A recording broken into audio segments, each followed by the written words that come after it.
Hola, ¿qué pasa, mi amigos and mi amigas? So you thought you were going to get rid of me that easily, just one broken camera. Well, my laptop has really good camera to it, and the microphone's not so bad either. Um, but I do have another camera coming October, the first week in October, and then I can make fun videos again with cool green screens and psychedelic backgrounds and all that stuff. So I just wanted to thank you all for all the kind words you've said and that you miss me, and I honestly miss you guys too. You guys are my only friends. I literally live in a town with not one single friend. I don't know anybody here. I can't get on the phone and call anybody because I don't have anybody to call. I had one friend that lived across the hallway from me, and we got into a disagreement, and now we're not friends anymore. And that's all I can say about that. So that's all I'm going to say about it. She didn't do anything wrong. I'm sure it was me that did something wrong. But anyway, I'm gonna continue on with this laptop until I get my new camera. It's so much more fun when I have my camera set up with my little studio, my green screen, and my lights and everything all over the place. It makes it feel like more of a hobby. So, what am I going to talk about today? Today I want to talk about how to make kratom taste better.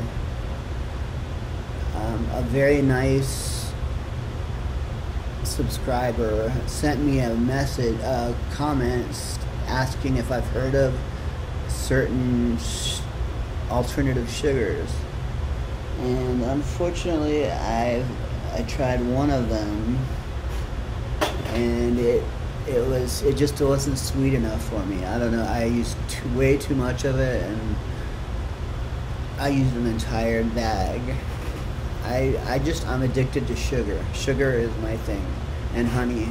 I love honey. Honey and tea is amazing. And also another really good way to sweeten your tea without adding any sugar is Crystal Light. You buy those Crystal Light sticks. It's kind of like Kool-Aid. And you cut it and you just sprinkle a little bit of it on top of the kratom, and it'll make it taste like strawberry kratom, lemonade kratom, limeade kratom. It's really good, and plus it saves me from getting fat. But I think my girlfriend just broke up with me, so I haven't eaten in 3 days. When I get depressed, I don't eat. Which some people are the opposite. When they get depressed, they eat. When I get depressed, I don't eat. So I'm hoping to lose at least 25 to 30 pounds. And I'm just not hungry. I haven't eaten anything in 3 days. And I don't even know what I did. I don't even know if she actually broke up with me or not. She just hasn't contacted me. She lives in the Philippines, and we would talk every single day, and then all of a sudden she quit talking to me. And so either she's met somebody new with a lot more money than I have, or she is not into me anymore. I mean, because I was seriously going to pack up my stuff and move to the Philippines. Another good thing about the Philippines is Philippines has its own strain of kratom. I forgot what it's called, but Indonesia is just like $50 away from the Philippines. So I could fly to the Philippines. So I could fly to Indonesia, meet my man Uju, sleep on his couch, and come home with pounds and pounds and pounds of kratom. And all of that, because Indonesia and the Philippines are right next to each other. So there's like Indonesia, Philippines, Thailand, North Korea, or South Korea, North Korea, China, and I am really, really excited to move out there because I want something new. And as far as the political system goes in America right now, I am really not happy with it. I'm embarrassed by our current government. I mean, I love Biden, and I don't want to get too political in this because then that'll cause on enemies, and you might be a Trumper or you might not be a Trumper. I'm not a Trumper. I'm a liberal, and that was just the way I was raised. So there's no real reason why I'm a liberal. I just think that there should be more kindness in the world. Because conservatives to me seem like they just are hardcore. Okay, I want you to work for your money and no slacking off the government. Me personally, I worked for 40 years. I was a teacher for 20 years, and I paid tons and tons of money into Social Security. So when I became disabled, I started drawing off of that disability, and I will have that for the rest of my life. Thank God I live in America where we have disability payments, because otherwise I would be starving to death or living with family and leeching off of them. But right now I live in my own apartment, if you could call it an apartment. I mean, this is it. This is the entire apartment. I've got my couch, which separates my bedroom from my living room. And I got a kitchen over there and a bathroom back in that corner. And a closet there and a closet there. And the front door over there. So I'm thinking about getting more tattoos, and I'm curious what you guys think. I'm really, really struggling with the idea of getting 3 dots tattooed on my face. I don't know why. I mean, I've got 3 dots tattooed on my hand, and you can barely see them. They look like freckles. But I just want to get 3 little dots on my face. No teardrops, no big, gaudy 6-9 letters, no... just 3 tiny little dots.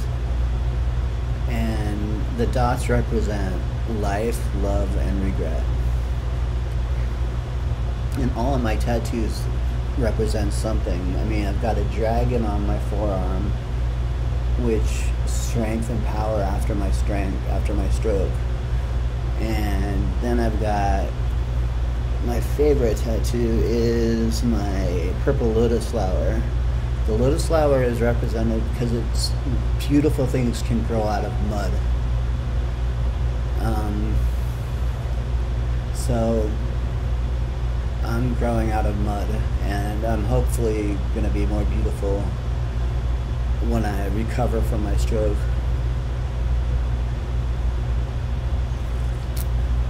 And I'm curious, has anybody heard of Neuralink? Elon Musk. I'm an Elon Musk fanboy.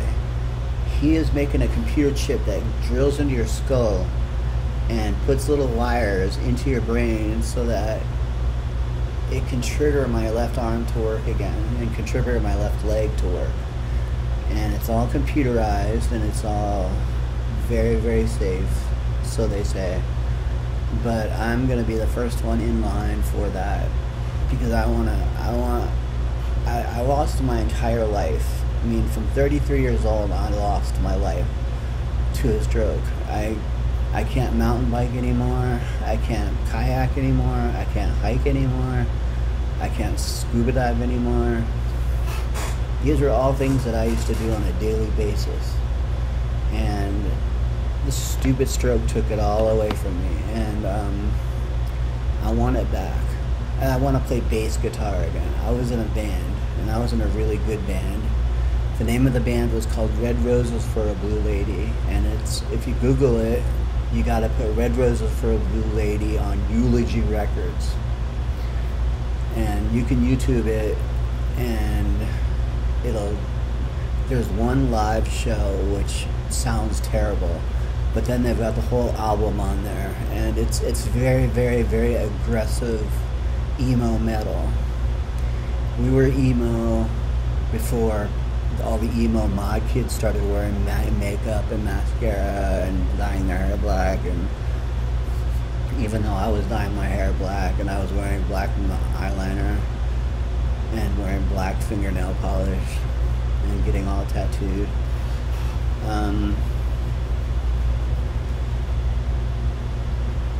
Yeah, that purple lotus flower is my favorite tattoo. This on, I can't really show you too much. It's got my skull. I love my skull. And it's got roses around it. It's got 5 roses. Each rose meant 1 rose for each band member that I had. It was called Red Roses for a Blue Lady, and there were 5 of us. This rose is my rose because it's with the skull. The rose on the other side of my arm is for the drummer because it's got drumsticks with it. And then another rose has a guitar because the guitar player. And then I've got all these other tattoos of my Pinhead. This is my favorite. I just love Pinhead. I was fascinated with it when I saw the movie in the 80s, and it just blew my... It was more of a philosophical movie to me than a horror movie. So I think I wasted enough of you guys' time. But if you like hanging out with me, there's a genre of movie called found footage. Is anybody else into found footage movies? POV, point of view films. It's like where film school students go out with a camcorder and make a movie, and it's really low budget, no money, no actors. They're just kids playing themselves, and they go out into a haunted forest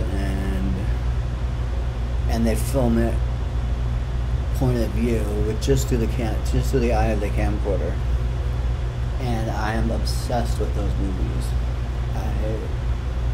I've got another one tonight where they're going to be looking for Bigfoot, and what I like so much about the movies is because it doesn't rely on CGI for the ghosts, or for the monsters.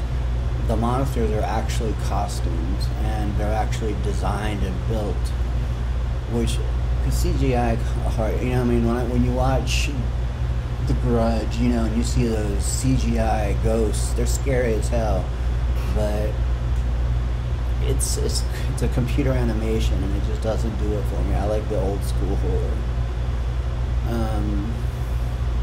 And if anybody lives near me near Knoxville, Tennessee, within 50 miles,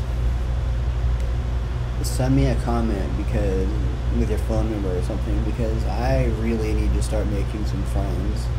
I sit home every day alone watching YouTube videos, planning videos, and working on my hobby. I have absolutely not a single friend ever since I had my stroke. I lost all my friends because I couldn't do the things that I used to be able to do. I wasn't a bass player anymore. I wasn't a kayaker anymore. I wasn't a mountain biker anymore. I mean, for me now, it's like going out and getting a cup of coffee is a day out.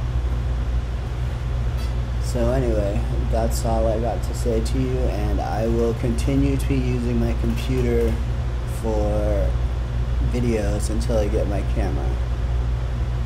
Thanks for all your kind words and comments, and